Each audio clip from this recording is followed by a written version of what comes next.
Hey, this is Carolyn. Erin and I have a quick request for you. If you are enjoying Second Serve, please follow the show in Apple Podcasts. And if you have a little more time, leave us a rating and review wherever you listen. It helps others find our show and helps us know what you like about it. Thanks.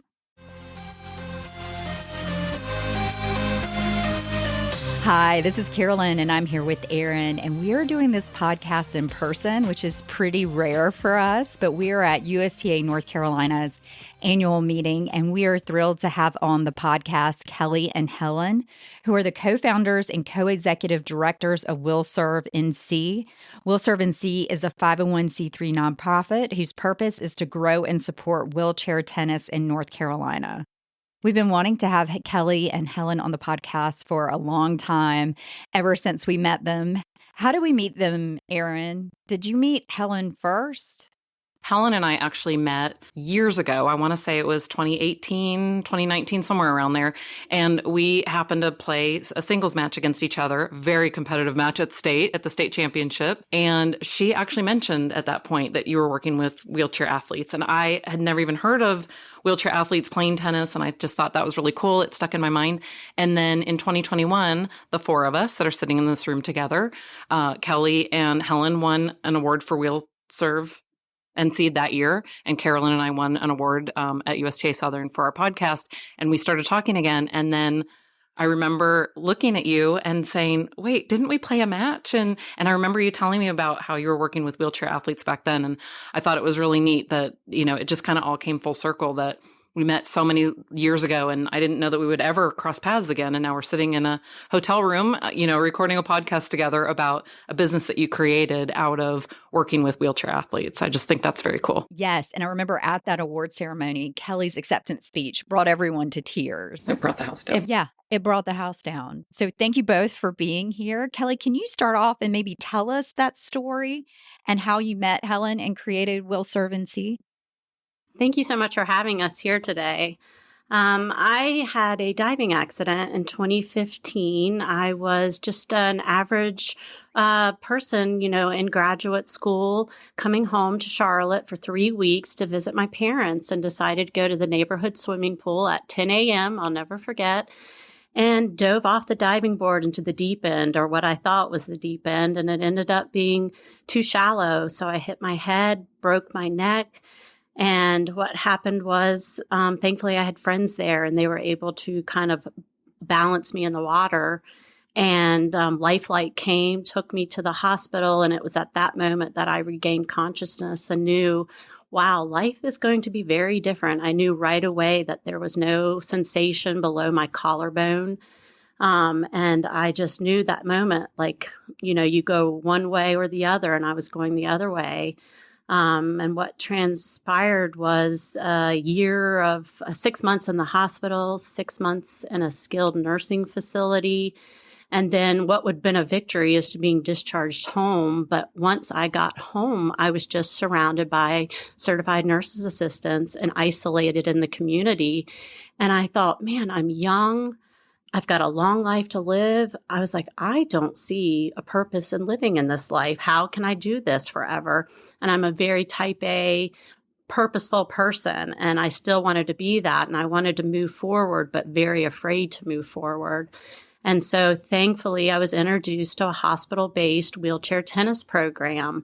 And I had such nervousness about it that I actually had to tell my mom so that she would keep me accountable, that she would make me go, because otherwise I wouldn't have gone. And to set the scene, I'm in a power wheelchair with very limited upper body movement, almost no hand function. So I wasn't driving at the time, and I was paying for transportation. So $75 to go for a ride. So I paid $75 to go to that tennis court, and with total fear. And because I don't see, when I look in the mirror, I see a person with a disability at that time. How could I be a tennis player? And I was a very athletic person before. And so I rolled onto that court with as much trepidation as possible. And thankfully, I was fortunate to see Helen Leonard, a long-term volunteer, and a bunch of wheelchair athletes zooming around that court, living, laughing, driving, working in relationships. And it was at that moment, leaving that court that day, that I was like, life has meaning. Life will go on. I will have a purpose. What I can do on court is what I can do off court. So what was so special about Helen is that she has such a she gives such a warm invitation to any new coming player onto the court. And of course, all the regular players, but that's her true passion, is the new players. And so she welcomes you on the court. And I had never played tennis, besides, a few times before. But she put that racket in my hand. The recreational therapist transferred me to the chair. And within, 10 minutes, I went from a person in a power chair to a person in a sport chair with a tennis racket taped to my hand, and ready to play tennis. And Helen showed me that, there are so many capabilities that I would have never thought to have. So Helen, tell us your story and your background about tennis and how you got involved. So I grew up playing tennis just at a recreational level. I was one of 5 children. My dad built a tennis court in our backyard when I was 12. We really didn't know what we were doing, but I remember my dad pretty much built it himself with my brothers and my sister and I. We put the surface down. We painted the lines. It was also, this was way before sport courts were a thing, but we had a basketball goal at one end, and we would skateboard on it. We would play different games on it, but I was the one of the 5 children who really loved tennis. And so I have played tennis all my life. I actually, when I graduated from college, moved to Wilmington, North Carolina, and met my husband, who was also a lifelong tennis player. Our first date was actually playing tennis in 1989, and we just loved the sport and loved doing that together. So fast forward, we have 2 daughters who played junior tennis, and again, none of us have won any big trophies or awards or anything, but tennis has just given a lot to us in life. We've also had the opportunity to move around with my husband's career and made several moves over the past 30 years.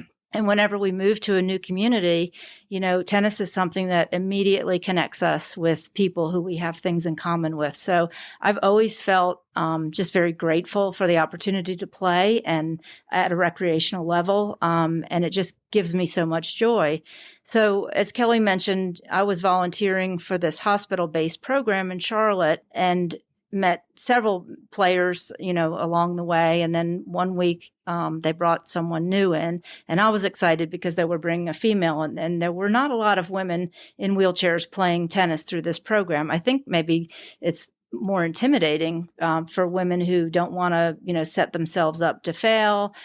So anyway, Kelly came on the court, like she mentioned, and she doesn't really tell the story like I remember it, but she rolled onto the court, and I could tell she really didn't want to be there. And she just kind of had this sour look on her face. And I said, well, have you ever played tennis before? And she said, no. And I said, well, here's what we're going to do. I said, I'm going to just put you at the net, and I'm going to feed some balls right to your racket. We're just going to learn how to hit a forehand volley, and let's just see. And a lot of times when people first come out, particularly after they've had an injury, there's a lot of swinging and missing. Well, I start feeding these balls to Kelly, and she's hitting every one of them in the middle of the racket, sweet spot, down the line, cross court. So I said, oh, that's really good. I said, let's move back to the service line, and I'm going to just toss you some balls, and we'll hit some forehands. And again, according to her, she had never played tennis. So I'm hitting some balls to her, and she's hitting these great shots over the net. I mean, like 80% of her shots are going over. And I was like, this is amazing. This is really amazing. Well, what she didn't tell me was that she had been a college athlete before her accident, not playing tennis, but another racket sport, or not a racket sport, but eye-hand coordination needed with softball. And, so we became quick friends, as well as all the other players in the program. And, over the years, I would come in we played on Tuesdays back then, and I would come in and we'd talk about our weeks. And I would say, oh, well, my husband and I played in a mixed doubles league this weekend, or we went to a tournament with my children. And, one day she said to me, I hear you talk about this, and I don't know why that doesn't exist for wheelchair athletes. It seems that all we have is these clinical setting programs, which was true. So we just started talking about that probably over several months as far as how we could create an environment for wheelchair tennis athletes that was similar to the environment that I enjoy, community tennis. And to our knowledge, that did not exist. So we met one day with Amy Franklin, who was at the time with the North Carolina Tennis Foundation, and she also lived in Charlotte, and she was a big advocate of the program, the hospital-based program where we worked. And she asked us to have coffee one morning, and sometimes we think we should have never had coffee with her that day. But we did, and she kind of had a vision for us as well. And she heard what we were saying, and she heard, the obstacles that were in our way. And she said, I think North Carolina Tennis would love to help you. And so that's how the idea of WheelServe began. So from someone that's always been interested in volunteering, obviously I volunteer for tennis. I'm wondering what it looks like to volunteer on a tennis court with wheelchair players. What do I do as an able-bodied person if I wanted to volunteer and come out for a clinic or help run a tournament or something else? So we're so grateful to our volunteers. They are the heart of our organization. Our volunteers come with a love of tennis and a love of people, and that's really the only requirements we have. Everything that you need to know, you will learn on the court.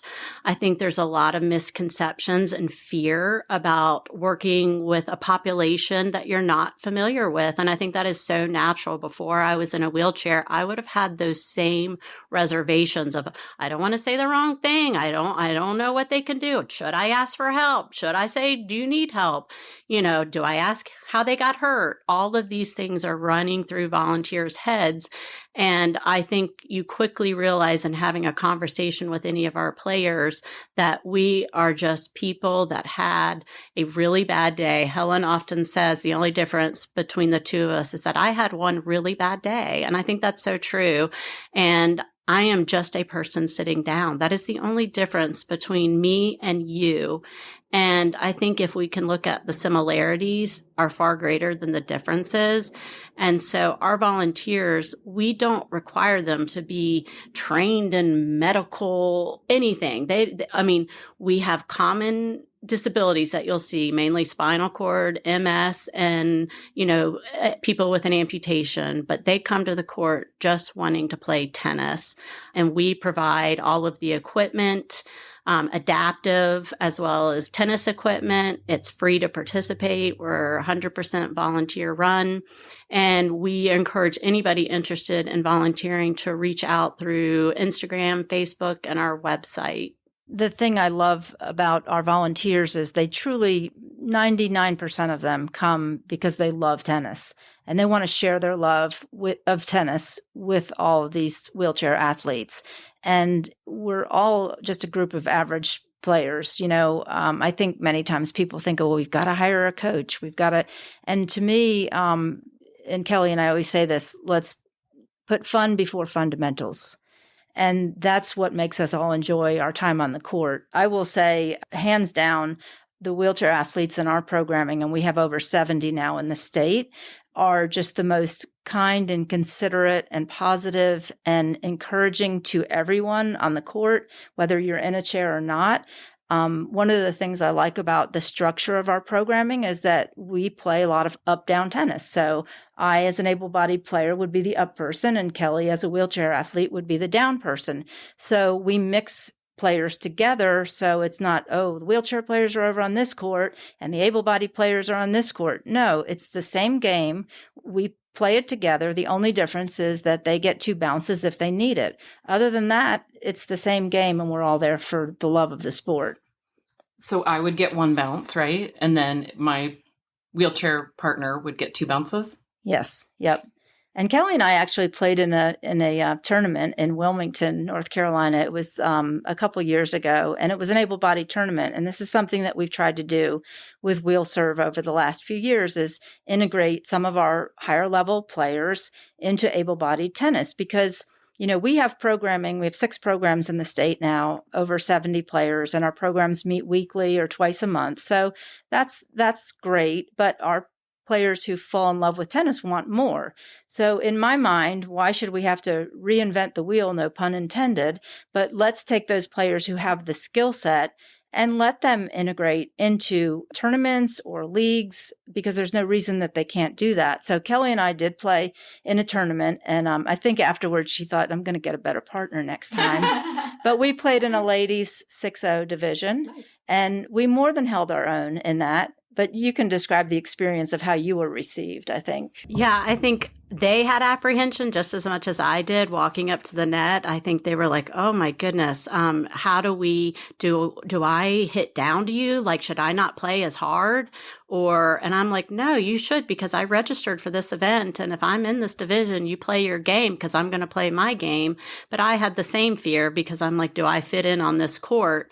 And so, but quickly with the ebb and flow of the game, it became just normal, tennis. And there was not such a stigma of, oh my goodness, she's in a wheelchair. She's just a tennis player.